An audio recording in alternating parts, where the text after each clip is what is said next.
instant jusqu'à 11h avec Thomas Hill et vos invités ce matin, Thomas.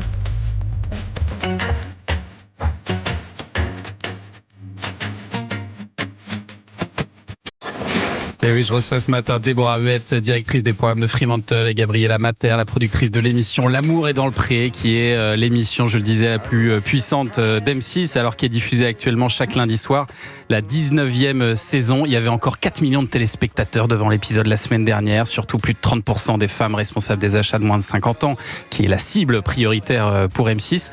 C'est un format britannique au départ, L'amour est dans le pré, mais est-ce qu'on est le pays dans lequel ça a le plus de succès, Déborah Huette ?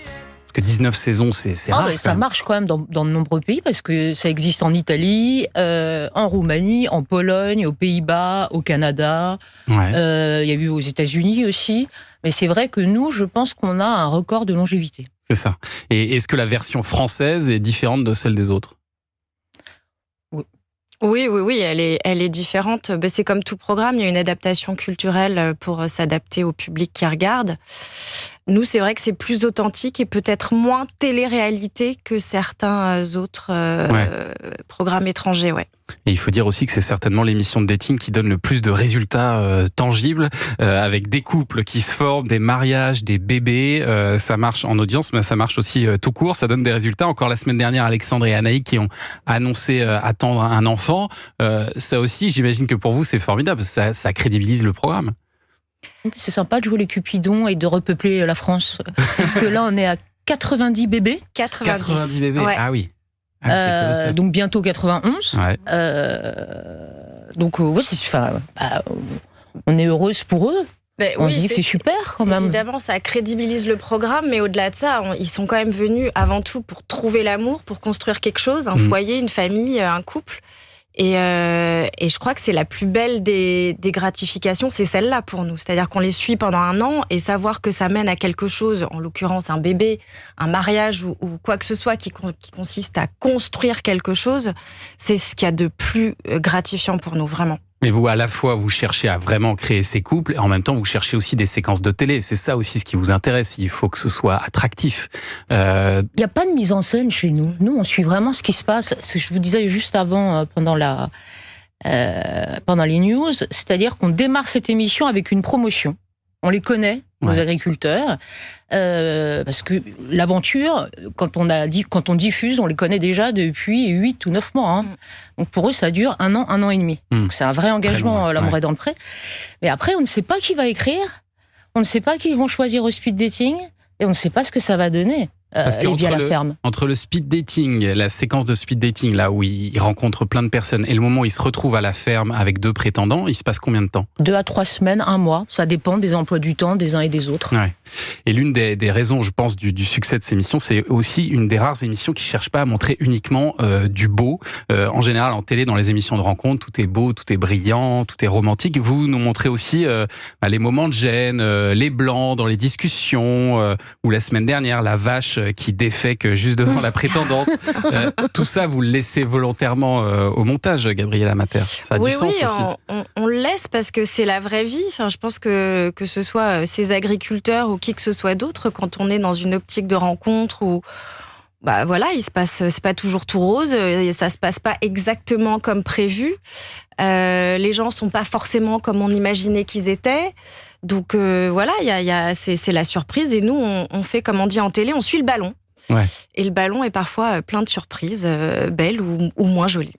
Comment est-ce que vous vous y prenez pour trouver ces agriculteurs et agricultrices ? J'imagine que vous recevez des candidatures spontanées, mais vous faites aussi des démarches vous-même ? Vous allez sur les salons de l'agriculture notamment ? Ouais, alors la majorité c'est quand même des candidatures spontanées. Après notre équipe de casting qui travaille quand même sur une très longue période, c'est un casting très long et très très poussé, se déplace effectivement dans les différentes foires et sommets agricoles pour faire savoir qu'on est là, pour décomplexer la démarche parce que c'est pas simple pour ces gens-là de faire appel à nous. C'est pas des gens qui viennent.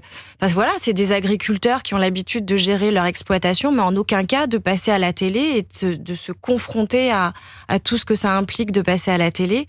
Donc elles y vont pas tant pour trouver des gens, mais pour rassurer les gens et les décomplexer sur le fait que vous pouvez le faire. On va pas vous manger. Et trouver des personnalités aussi, c'est ce que vous recherchez.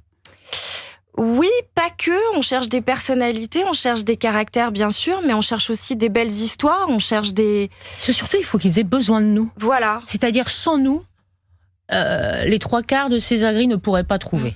Ouais. C'est là où Donc vous ça, dites c'est la on est condition sine qua non. C'est la sincérité et le réel besoin. Et alors, pour les prétendants, comment est-ce que vous faites? Parce que là aussi, j'imagine qu'il y a un tri sévère. Vous les rencontrez avant, longuement, vous discutez longuement avec eux, vous faites des vérifications sur eux? En fait, l'équipe reçoit le courrier, fait une sélection. Elles sont responsables chacune de plusieurs agriculteurs, donc on connaît les critères des agriculteurs.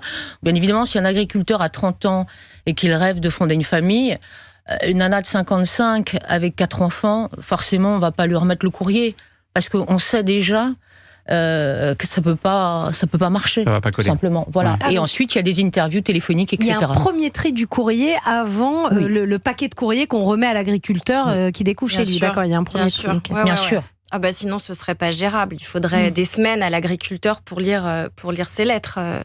Et ensuite, vous allez faire une enquête sur chacun des prétendants qu'il va rencontrer? Absolument. À partir du moment où on a déjà fait ce filtre de prétendantes qui rentrent dans les critères de l'agriculteur, ou de l'agricultrice, hein, évidemment, l'équipe de casting contacte ces prétendantes et s'entretient avec eux pendant 1 heure, 1 heure et demie, parfois même 2 heures. Donc il y a vraiment un entretien très poussé. Il rencontre un psy aussi, paraît-il? Absolument. Il rencontre un psy juste avant la convocation au speed dating. L'idée, c'est de voir aussi leur motivation. Pourquoi est-ce qu'ils sont là? Est-ce que c'est vraiment sincère, leur démarche? Bien sûr. La sincérité, surtout, c'est au-delà de la motivation, c'est la sincérité de la démarche et aussi la capacité, parce que c'est important de nos jours, la capacité à gérer une médiatisation potentielle, les réseaux sociaux et tout ce que ça va impacter sur la personne. Tout le monde n'est pas apte à gérer cette pression-là. Pour ce soir, il y a le 7e épisode de cette 19e saison. Est-ce que vous pouvez nous révéler un petit truc sur ce qui va se passer dans l'épisode de ce soir? On va retrouver Gilou et Renaud. Ah, les meilleurs. Allez, Il va y avoir apéro commun. Vous savez, Ouais. ok. D'accord. Pascal et Muriel. Ah, parce qu'elle est Muriel. On va retrouver Muriel. Voilà. Est-elle dans le même mood que la dernière fois qu'on l'a vue ou pas? Et je crois qu'il y a un prétendant qui part ce soir, de lui-même. Et il y a un de lui-même. prétendant qui décide de partir Oh là de là. lui-même. On va découvrir ça ce soir dans ce 7e épisode. Restez avec nous, Déborah Huette et Gabriela Mater, pour suivre l'actu des médias dans un instant.